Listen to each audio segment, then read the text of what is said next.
Ravi Prakash Siliconandhra hospital Kuchipudi super speciality వైద్య సేవలు పూర్తిగా ఉచితం. గత అర్ధరాత్రి అన్నమయ్య జిల్లా మదనపల్లి సబ్ కలెక్టర్ కార్యాలయంలో జరిగినటువంటి అగ్ని ప్రమాదానికి సంబంధించి టీడీపీ శ్రేణులు ఒక అనుమానం వ్యక్తం చేస్తున్నారు. ఆ అనుమానాన్ని ఇప్పటికే జిల్లా ఎస్పీకి ఫిర్యాదు చేయడంతో పాటు వాళ్ళు కూడా సబ్ కలెక్టర్ కార్యాలయంలోకి వెళ్ళి పరిశీలించి రావడం కూడా జరిగింది. ప్రస్తుతం మనతో పాటు అన్నమయ్య జిల్లాకు సంబంధించినటువంటి టీడీపీ అధ్యక్షుడు జగన్మోహన్ రాజు ఉన్నారు. సార్ చెప్పండి, ఏంటి అనుమానము? సాధారణ షాక్ సర్క్యూట్ వల్లే లోపల అగ్ని ప్రమాదం సంభవించిందని ప్రాథమికంగా చెప్తున్నారు. అసలు మీకెందుకు అనుమానం ఏర్పడింది? ఇక్కడ అగ్ని ప్రమాదం సంభవించిన తీరు పలు అనుమానాలకు దారితీస్తూ ఉంది. ముఖ్యంగా ఇక్కడ బ్రిటిష్ కాలం నాటి భవనాలు ఉన్నాయి, పాత భవనాలు ఉన్నాయి. 5 సంవత్సరాల క్రితమే ఒక భవనాన్ని నిర్మించినారు. అందులోనే రికార్డులు ఉండడం, ఆ కొత్త భవనంలోని అగ్ని ప్రమాదం చోటు చేసుకోవడం అనేటువంటిది ఒక అనుమానాలకు దారితీస్తూ ఉంది. మీరు కనుక చేస్తే కనుక ఈ ఆఫీసు కూతవేటి దూరంలో ఫైర్ ఆఫీస్ కూడా ఉంది. సంఘటన జరిగిన వెంటనే కనుక సమాచారం ఇచ్చినా కానీ ఇంత పూర్తిగా దగ్ధమయ్యేటటువంటి పరిస్థితి కాదు. ఇది కేవలం కుట్రపూరితంగా ఆధారాలను మొత్తం కూడా సర్వనాశనం చేసేదానికి చేసినటువంటి కుట్ర. ఇందులో అనేక వేల కోట్లకు సంబంధించినటువంటి భూ కుంభకోణాలని దాగి ఉండడంతో వీటిని రూపుమాపాలనేటువంటి కుట్ర జరిగింది. దీన్ని తెలుగుదేశం పార్టీ చాలా సీరియస్గా తీసుకొని సమగ్ర విచారణకు ఆదేశించి ఉన్నత స్థాయి అధికారులను కూడా ఇక్కడికి పంపించడం జరుగుతోంది. తప్పకుండా ఇందులో ఇన్వాల్వ్ అయినటువంటి ప్రతి ఒక్కరికి కూడా శిక్ష పడి పేదల యొక్క భూములన్నీ పేదలకు చెందే విధంగా అన్ని చర్యలు తెలుగుదేశం పార్టీ. ఘటనకు సంబంధించి చూస్తే ప్రధానంగా కార్యాలయంలో ఉండేటటువంటి కేవలం కంప్యూటర్ రూము, అదేవిధంగా రికార్డ్స్ రూము, ఏవో సెక్షన్ మాత్రమే దగ్ధమవడాన్ని ప్రత్యేకించి అనుమానించవచ్చా? ఖచ్చితంగా దాని మించి అనుమానించాలి. పక్కల సబ్ కలెక్టర్ ఆఫీస్ బ్రిటిష్ కాలం నుంచి ఉన్నటువంటి భవనాల్లో ఏ విధంగా జరగలేదు. కేవలం రికార్డులు, అందులో 22A వివాదాస్పదమైనటువంటి భూములు, అసైన్డ్ భూములు, టపాలాకు సంబంధించిన మాత్రమే దగ్ధం కావడం అనేటువంటిది అనేక అనుమానాలకు తావిస్తూ ఉంది. దీనిపైన ఖచ్చితంగా సమగ్ర విచారణలో నిజ నిజాలని వెలికితీసి వారిపై చర్యలు తీసుకోవడం తప్పనిసరిగా చేస్తారు.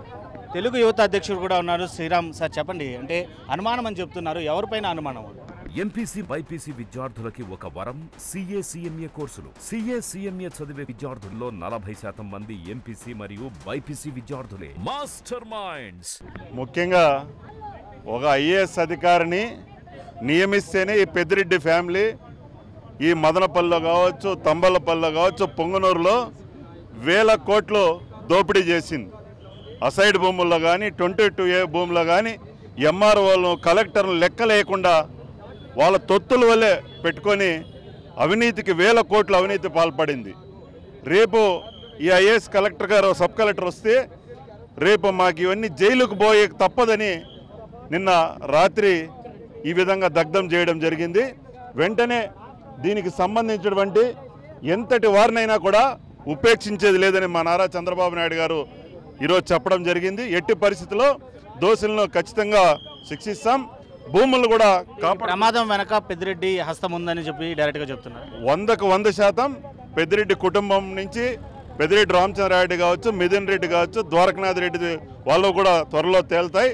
ఈ ఇన్వెస్టిగేషన్ ఎట్టి పరిస్థితుల్లో ఎంతటికైనా తలొగ్గేది లేదు. ఖచ్చితంగా కూడా దీన్ని బయటకు తీస్తామని తెలియజేస్తున్నాం. సో అది చూసాం. ఏదైతే ఈ అగ్ని ప్రమాద ఘటనకి సంబంధించి పూర్తిగా కూడా ఈ అగ్ని ప్రమాదం ఒక ప్రమాదం కాదు, ఖచ్చితంగా కావాలనే పెద్దిరెడ్డికి సంబంధించినటువంటి కుటుంబ సభ్యులు, అంటే పెద్దిరెడ్డితో సహా తన తనయుడు మిథున్ రెడ్డి కావచ్చు, సోదరుడు ద్వారకనాథ్ రెడ్డి యొక్క సహకరించేటువంటి అధికారులతో సహకరించి వాళ్ళ యొక్క మాటలు వినే ఆ తొత్తులుగా వ్యవహరించేటువంటి అధికారులు కొంతమంది చేసినటువంటి ఒక చర్యగా భావిస్తున్నారు. ఏదైతే ఇప్పటికే ఏపీ సీఎం చంద్రబాబు ఈ ప్రమాదం పైన ఇప్పటికే సమగ్రమైనటువంటి విచారణ చేపట్టాలని చెప్పి సాక్షాత్తు ఏపీ డీజీపీనే ఇటు మదనపల్లికి చేరుకొని సబ్ కలెక్టర్ కార్యాలయంలో జరిగినటువంటి ఘటన పైన వెంటనే కూడా విచారణ చేపట్టాలని ఆదేశించడంతో ఇప్పుడే చూసాం, జస్ట్ హెలికాప్టర్ కూడా మదనపల్లికి చేరుకున్నటువంటి పరిస్థితి.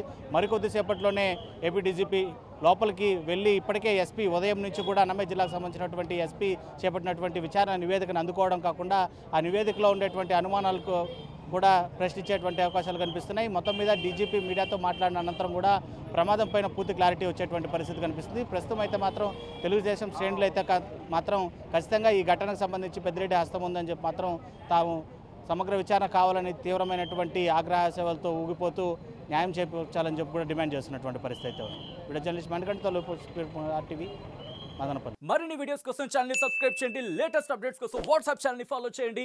అండ్ లింక్ డిస్క్రిప్షన్ లో ఉంది.